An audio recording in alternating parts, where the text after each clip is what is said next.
Mas como eu já te disse, vamos começar falando sobre dependência química. Gente, o quadro de Amor Exigente tem sido maravilhoso na vida de muita gente. Na minha vida está sendo maravilhoso, porque eu estou aprendendo cada vez mais. E por mais que a gente pense assim, puxa, mas eu não tenho um problema de dependência química na nossa família. É dever nosso como cidadão entender, ajudar, olhar, porque a gente não pode continuar assim, de braços cruzados. E se alguém pede ajuda, a gente precisa de conhecimento. Agora, se você já vive esse drama, presta atenção. Existe luz no fim do túnel, mas a gente precisa entender o que é essa doença e aprender a lidar com ela, tá? Amor Exigente é uma instituição sem fins lucrativos que trabalha com grupos de auto e mútua ajuda. São reuniões semanais, 2 horinhas, tem em todo o Brasil, América Latina, ninguém paga nada e a transformação é grande. Hoje, para a gente falar sobre dependência química e as consequências que afetam a autoestima, eu recebo com muita alegria o Miguel Tortorelli, que é presidente de Amor Exigente, e o Roberto Calixto Cabral, que é voluntário, que já está aqui com a gente. 2 queridos, sejam muito bem-vindos. Seja muito bem-vindo, prazer te receber. Miguel, mais uma vez, obrigada por estar aqui. Eu que agradeço. Vocês querem que eu sente aqui do lado do Miguel? Para ficar mais pertinho? Então, ótimo, eu também prefiro, assim eu fico mais perto de vocês. Bom, dependência química, a gente sabe que tem consequências, né? E aí o tema de hoje está ligado à autoestima? Me explica um pouquinho. Autoestima e superação. Agora, aproveitando o gancho da sua abertura, o Deus do impossível é o caso do Roberto. O Roberto tem uma história forte, né, Roberto, para contar pra gente. Você podia começar contando a sua história. Eu tenho certeza que vai chamar a sua atenção. Então, fica atento, porque a gente aprende com a experiência do outro. E você vai aprender com a experiência do Roberto agora. Conta pra gente como é que tudo começou. Então, eu hoje estou com 58 anos de idade, mas eu comecei a fazer uso de droga aos 14, 15 anos. E de lá para cá foram muita droga, né? Aos 16 anos eu conheci a cocaína e foi um amor à primeira vista. Me apaixonei pela cocaína e aí foi quando começou o fundo do poço. E durante esses 40 anos eu tive uma internação, fiquei na Fazenda da Esperança com Frei Hans. E quando eu saí de lá, eu achei que eu estava curado, porque eu tinha ido para lá para parar de usar crack, porque eu conheci o crack, conheci inúmeras outras drogas, drogas injetáveis, plantas e drogas lícitas também, né? E quando eu saí de lá, eu achei que eu estava bem, que eu podia já fazer outros tipos de coisa. E foi onde eu me afundei cada vez mais. Perdi tudo que eu tinha, perdi minha dignidade, o respeito da minha família. E comecei a pensar comigo que, como não tinha mais jeito, o jeito seria eu acabar com a minha vida mesmo usando droga. E comecei a usar drogas de uma forma absurda. Nos últimos anos, cheguei a fazer uso de 30 pedras de crack por dia, 40 pedras. E em 2015, a droga me deu uma bolsa de colostomia, porque eu tive uma infecção intestinal muito grande, fui operado às pressas, quase morri. Pensei, dessa vez, vai ser diferente, eu vou parar. E eu não consegui, e aquilo estava me matando porque eu via não só o meu sofrimento, mas o sofrimento da minha família. Então, com as poucas vezes que eu conversava com Deus, porque eu fiquei até revoltado com Deus, não entendia, e eu falava para que Deus tirasse a minha vida, porque eu já era um morto, só não tinha sido enterrado. Em 2017, em janeiro, exatamente 2017, eu estava na minha casa e eu resolvi sair para dar uma volta, e fui ao banheiro, ajoelhei para pegar não sei o que até hoje, escorreguei e fraturei minha perna em 2 lugares. Eu tive poliomielite quando eu era criança, eu sempre andei de muleta, mas eu andava.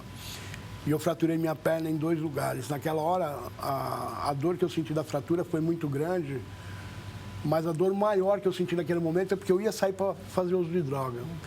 E eu sabia que naquele momento eu estava impossibilitado e sabia que eu ia ficar impossibilitado por mais sei lá quanto tempo, né? De usar droga, porque eu não ia poder usar, que eu ia para um hospital, eu tinha consciência daquilo. Então eu gritava de desespero e eu acho que o pessoal pensava que eu estava gritando por causa da dor, mas não era, era a dor de saber que eu não ia poder usar droga, que não tinha como eu usar, quem ia buscar droga para mim? E eu fui internado e esse desespero dentro do hospital era horrível, noite sem dormir, conversei com o médico para que ele me desse algum remédio para dormir, mas dentro do hospital eu tive um encontro com Deus. Foi algo assim maravilhoso, foi algo surpreendente, né? Eu já conhecia a Jesus, mas eu conhecia mais de ouvir falar e não de ter um encontro pessoal com Deus, porque E você falou de uma passagem da Bíblia agora, e aí me veio na cabeça várias outras passagens bíblicas. E uma que me tocou muito no coração, você falou agora de Deus fazer morada. E está no livro de Apocalipse, no versículo 3, no versículo 20 diz: eis que estou à sua porta e bato, se você abrir a porta, entrarei na sua casa, sairei contigo e você comigo. E eu, naquele momento, eu ainda não entendi bem essa mensagem ali, mas eu resolvi abrir meu coração para Cristo, deixar Ele entrar na minha vida. E com o passar do tempo, eu conheci um pastor que hoje é uma pessoa que faz parte da minha vida. Comecei mesmo a procurar, deixar Deus fazer morada, mas eu entendi naquele momento que você deixar Deus entrar na sua vida é pouco. Você tem que criar intimidade com Deus. Você tem que deixar Deus ser como um amigo fiel, um verdadeiro mesmo, aquele que você fala para ele: eu não consigo, eu não posso, eu sou limitado. E eu comecei a fazer isso com Deus, comecei a criar um contato, uma amizade com Deus, uma intimidade com Deus, com o Senhor Jesus. E foi maravilhoso isso, porque eu comecei a me sentir fortalecido. E naqueles momentos de crise que a abstinência causava, porque eu fiquei 7 meses engessado, sem poder sair de casa. Então, tinha dias que eu entrava num desespero muito grande, aquela necessidade de usar droga. E quantas vezes naqueles momentos, eu falava com Jesus, né? Eu falava: Senhor, eu não consigo sozinho, se o Senhor não segurar na minha mão, eu não vou conseguir. Eu preciso que o Senhor me sustente, que o Senhor me fortaleça. E eu comecei a sentir o Senhor preenchendo aquele vazio que você também disse agora há pouco. Ele começou a preencher um vazio no meu coração. Ele começou a preencher minha vida e foi uma coisa tão assim, não foi uma coisa premeditada, porque quando você premedita uma coisa, é diferente, né? Quando Deus começa a encher sua vida, é inexplicável o que começa a acontecer. Eu era uma pessoa que eu não tinha credibilidade mais nenhuma, ninguém acreditava no que eu falava, nem eu acreditava no que eu falava mais. E eu comecei a ver Deus transformar a minha vida. E o mais interessante foi que eu não precisei falar para ninguém: ó, minha vida está mudando, eu estou mudando. As pessoas começaram a notar isso. E eu comecei a fazer um trabalho na minha casa, montei um grupo de oração em casa, e outras vidas foram sendo salvas também. E há 3 meses atrás, eu já tinha ouvido falar do Amor Exigente, já tinha ouvido falar bastante coisa, tinha amigos que já iam no Amor Exigente, outros iam no NA, mas eu particularmente não acreditava em grupos de autoajuda, como não acreditava em psiquiatras, em psicólogos. Hoje eles fazem parte da minha vida. Um amigo meu foi internado, está internado até hoje, a família começou a frequentar o Amor Exigente. E ele sempre falava: vamos lá. Eu falava: quarta-feira que vem eu vou, quarta-feira que vem eu vou. Enrolei uns meses. Aí um dia eu falei: hoje eu vou. Aí ninguém acreditou, né? Aí quando foi à noite, bati lá e falei: vamos embora. E ali conheci o seu Miguel, e foi muito interessante esse dia, porque foi um dia que Deus, ele prepara as coisas de um jeito tão perfeito, porque esse dia estava cheio, né, seu Miguel? Tivemos que dividir em 2 grupos lá. E eu fui o último a falar, e eu comecei a escutar a história de cada um ali, e eu comecei a ver em cada pessoa ali um pedaço de mim. Porque foram 40 anos de dependência, de uma dependência assim ininterrupta, né? Eu comecei a ver aquelas pessoas e na hora eu não sabia o que eu ia falar. Mas conforme eu fui ouvindo aquilo ali, com aqueles relatos, aqueles vazios que aquelas pessoas sentem dentro do coração, e eu percebi que esse vazio já não tinha mais dentro de mim. E a minha vontade era de falar aquilo para as pessoas, de você poder falar como Deus pode mudar a sua vida. Porque Deus, ele é um Deus de milagre, ele é um Deus que no estalar de dedo, ele muda qualquer situação. E foi o que aconteceu naquele momento. Eu falei, depois eu fui conversar com o seu Miguel, já foi aquela empatia de vista, né? Foi uma coisa muito bacana. E dali para cá o Amor Exigente também tem transformado, porque eu comecei a me interessar por de estar ajudando as pessoas. Já era um projeto que eu tinha, eu não sabia como isso seria feito. E hoje eu tenho visto que Deus, ele vai preparando tudo, né? Deus, a palavra de Deus diz que Deus, ele não faz nada pela metade, né? Ele é por completo. E eu comecei a fazer curso, fiz um curso no DENARC há pouco tempo, em outubro. Fiz um curso na FEBRACT agora, terminei faz 2 semanas. Foi algo maravilhoso. Então, a minha vontade agora é de estar me empenhando cada vez mais, de estar levando essa mensagem de transformação, do amor que Deus tem por cada um de nós, né?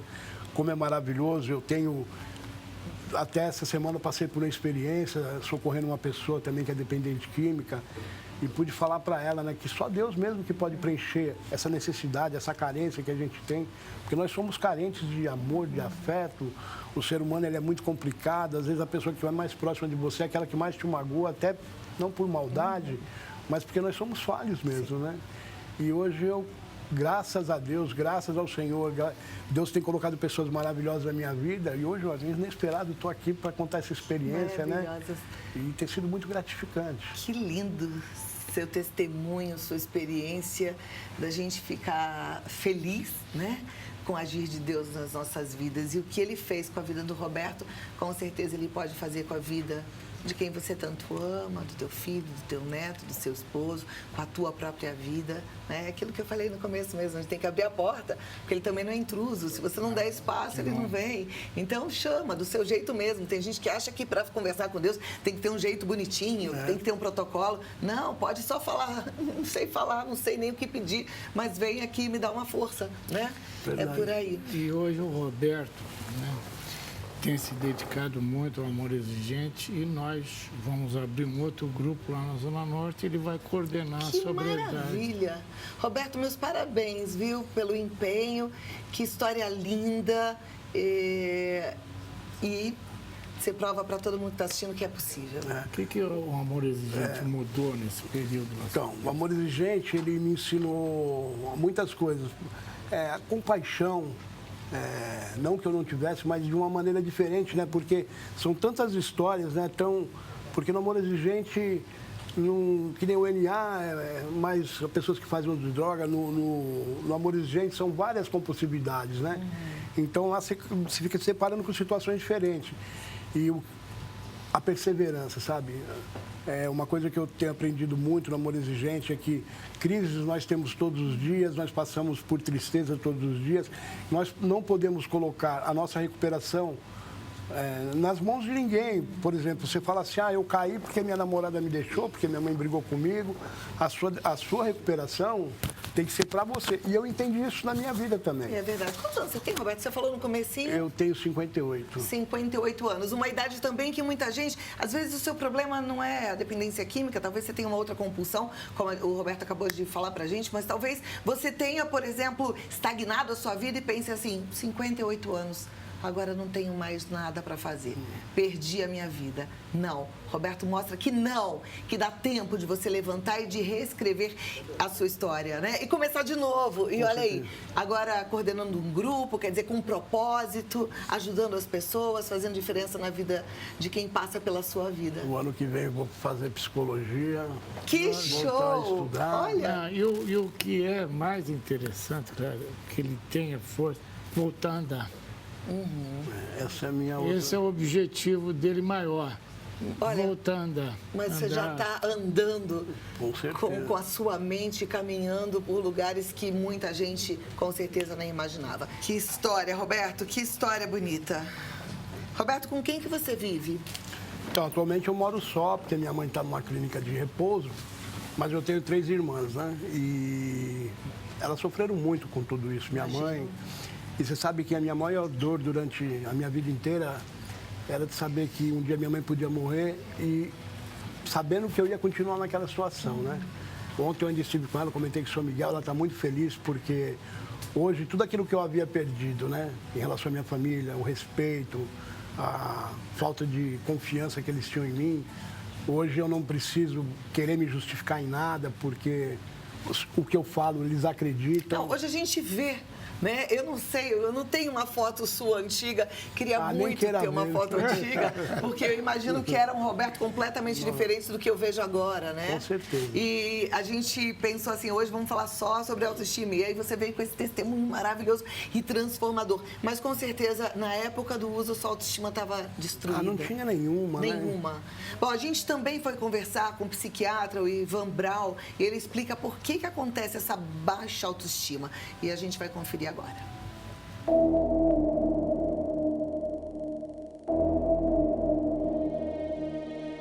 Daniela e Fábio são dependentes químicos em recuperação. De todas as perdas que eles tiveram, a que mais doeu foi a dignidade e a autoestima. Perdi bens materiais, muitos, que na realidade não eram meus, eram dos meus pais, não é? Perdi coisas piores ainda, porque o caráter, dignidade, respeito, amor próprio, isso tudo é muito difícil de repor. Leva-se muitos anos para a gente reconstruir isso. Faz 21 anos que eu estou longe do álcool e da droga e até hoje eu luto para reconstruir. Eu perdi dignidade. Acho que de tudo, o principal foi a dignidade. De me reconhecer como mãe, como esposa, como mulher.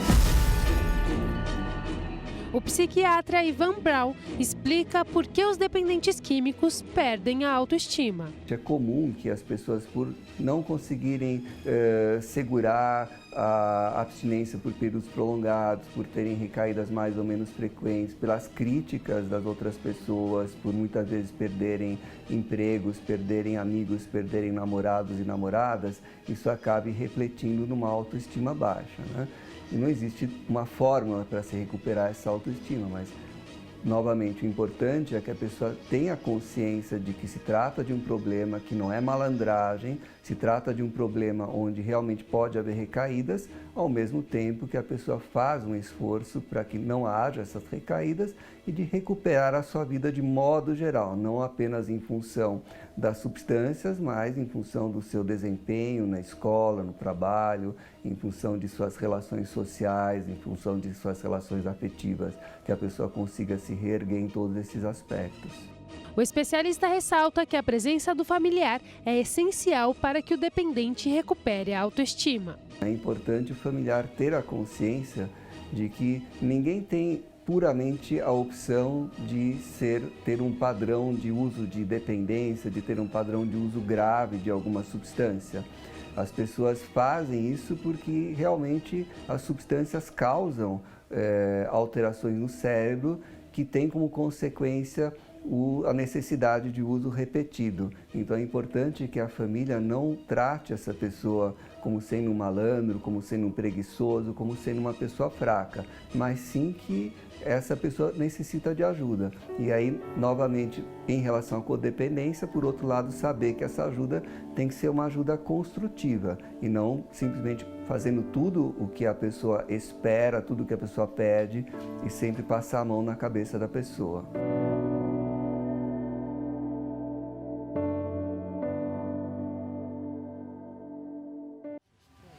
É impressionante, né? E quanta gente às vezes acha que não tem jeito sim. E não é só a história do Roberto, a história que a gente acabou de ver, são muitas histórias, né? Vocês fazem parte do grupo da Zona Norte, isso. Não é isso? E você estava falando do grupo de sobriedade, é um grupo grande. É um grupo grande. Tem semana que tem bastante gente, mas tem bastante pessoas. E ali você vê a dificuldade mesmo que as pessoas têm de manter uma sobriedade, porque as pessoas confundem sobriedade com abstinência. E a abstinência é o não uso da droga, e a sobriedade é você conseguir manter um equilíbrio entre a sua euforia, a sua depressão, né? Manter aquela linha horizontal para você se manter sóbrios, para você tomar atitudes assertivas, para você fazer a coisa do jeito certo. Então as pessoas falam, eu estou sóbrio há tanto tempo e de repente tem uma recaída. Não estava sóbrio, estava só abstêmico, né? Porque a recaída acontece mesmo por falta de sobriedade, né? E o grupo do Amor Exigente, ele, sabe, a gente fala muito sobre meditação, sobre espiritualidade, sobre a família. É muito importante que a família participe da recuperação de um dependente químico. Faz toda a diferença, né? E essa é a importância do teu programa, Cláudio. Porque a tua família foi alguma vez, conhecia Amor Exigente? Não conhecia. Agora que eles vão começar aí. Deus te resgatou de um jeito impressionante, né? Que amor lindo. Para o Roberto estar aqui hoje e poder contar essa história para todos vocês. A Kátia, ela é de Paulínia, São Paulo, ela diz: eu estou muito emocionada com o Amor Exigente, com o testemunho do Roberto. Tenho um filho de 22 anos, usuário, e não acredita que Deus é tudo na nossa vida. Mas eu tenho Deus na minha vida e sei que Ele vai entrar na vida do meu filho. Participo do grupo aqui na minha cidade e quero ser voluntária. Abraços a todos. Dá uma palavra para ela? Então, Kátia, né? Boa tarde, Kátia. A fé, ela move montanhas. E essa sua fé que você expressou agora no que você escreveu é muito importante para a recuperação do seu filho. Eu também cheguei a não acreditar que seria possível me recuperar. Mas hoje eu sou prova viva de que a recuperação existe, de que Deus é presente e que Deus, o tempo dele não é o nosso tempo, que no estalar de dedos ele muda qualquer situação. Ele nos tira do cativeiro, ele nos liberta, ele nos cura e transforma a nossa vida. Para a Kátia continuar indo no grupo. Isso. Para a Kátia convidar sempre que for, convide seu filho, tá? Uma hora você vai conseguir que ele vá. Nós não conseguimos mudar ou fazer com que ele vá pedindo, mas com a sua perseverança, você indo ao grupo, você vai conseguir mudar. Porque você muda suas atitudes também, ele vai perceber. Próxima participação era a Surama. Ela diz, moro em João Pessoa, vivo com uma pessoa que é dependente química de álcool e cigarro faz 5 anos. Estou sozinha nesta luta, pois a família dele não me ajuda. Pelo contrário, a família dele, o pai, os irmãos, fazem questão de chamar ele para beber. Guarda a bebida em casa. Como devo ajudar mais do que eu faço? É muito difícil para mim. Meu casamento está chegando ao fim, pois estou sozinha nessa luta. Frequenta um grupo de amor exigente, vá no grupo e você vai conseguir mudar esse caminho, tá? Com certeza absoluta. Agora, convide a família dele para frequentar um grupo, entenda um pouquinho, entre no nosso site, tem muita informação de qualidade. Olha, tem mais uma história bonita aqui, como a sua, Roberto. É do Ricardo Correia, ele mora em Presidente Epitácio, no interior de São Paulo, divisa do Mato Grosso do Sul. Ele diz assim, fumei crack e cheirei cocaína, cola de sapateiro, tiner, maconha, haxixe e por aí vai. Gastei aproximadamente R$180 mil com drogas durante 18 anos. Hoje, há 9 anos, estou curado, estou livre, glória a Deus. E ele é microempresário hoje. Que coisa boa. Parabéns. Outra história bonita. Eu fico até arrepiada aqui, emocionada. Arrepia mesmo. Tem mais uma participação, é do Carlos de Jundiaí. Ele diz o testemunho do Roberto dá esperança a muitas pessoas. Mantenha essa força, Roberto. Obrigado. Carlos de Jundiaí mandando um abraço para você. Temos mais participações. Aqui, deixa eu ver como é que...